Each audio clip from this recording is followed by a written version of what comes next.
በማህበራዊ ሚዲያ ሰዎችን መስደብ፣ ሰዎችን ማዋረድ፣ የሰዎችን ቪዲዮ ወይንም ምስል ያለነሱ ፍቃድ መፖሰት ሕጋዊ ተጠያቂነት አለው? ተመልካቾቼ እነዚህን የጠቀስኩላችሁን ነገሮች ማድረግ በኢትዮጵያ የኮምፒውተር አዋጅ መሰረት በሕግ ያስጠይቃል።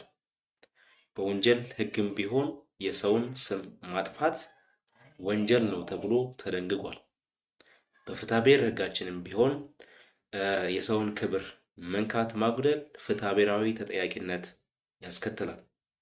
ስለዚህ በማህበራዊ ሚዲያ የሰዎችን ቪዲዮ፣ ፎቶ ያለ ፈቃዳቸው የምትፖስቱ፣ የሰዎችን ስም የምታጠፉ፣ የስድብ ኮመንቶችን የምትጽፉ፣ የሰዎችን ምስጢር እናጋራለን የምትሉ በአጠቃላይ